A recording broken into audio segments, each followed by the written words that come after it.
The scariest place on earth is a battlefield.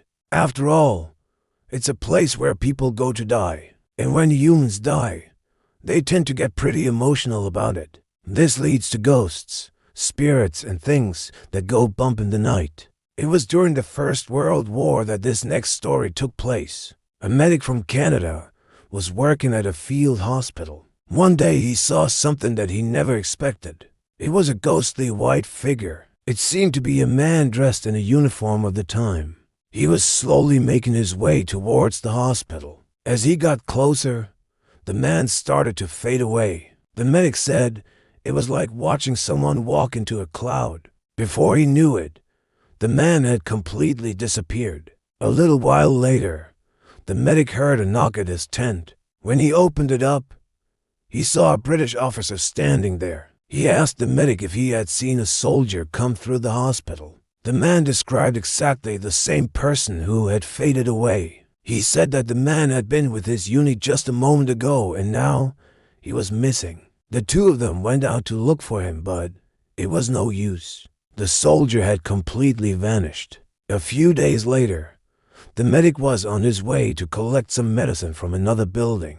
It was around 2 a.m. and he was alone. As he was walking, he heard footsteps behind him. They were heavy and getting closer. The sound of them made the medic break into a run. He didn't dare look back. He could hear the footsteps following him closely. He ran until he reached his tent and then hid inside. In the morning, he told his colleagues about what had happened. They thought he was going crazy. No one else had heard anything. Every night the footsteps would get closer and closer. Then one night the medic heard a voice calling his name. It was the same voice that had called out to him in his dream.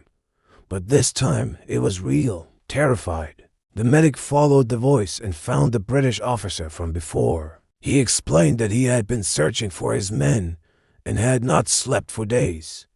The medic brought him some food and water and then went back to his tent. That night the footsteps came again, but they stopped outside the medic's tent. Then he heard the voice again.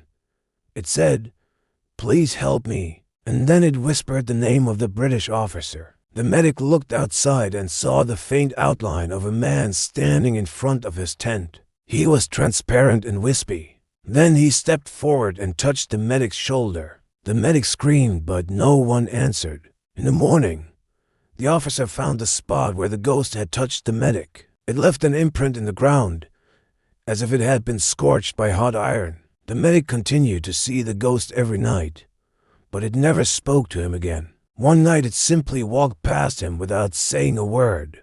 The next morning, the medic and the officer went to where the ghost had left its mark. They dug up the earth and found a soldier's helmet. There was also a piece of paper with the name of the officer's brother written on it. The brother had been reported missing in action over a year ago. The medic never saw the ghost again, but sometimes at night he still hears the footsteps. Let me know what you think happened to the ghost soldier in the comments below. Now it's time for your scary story. In the dark, a boy was sitting in an old house. He was all alone except for the rocking chair beside him. It creaked slowly back and forth, back and forth. Suddenly, the rocking stopped.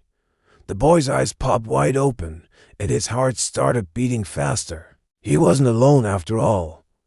Someone or something was sitting in the rocking chair. He couldn't see who it was, though, because it was too dark. But then the rocking started again. Back and forth, back and forth.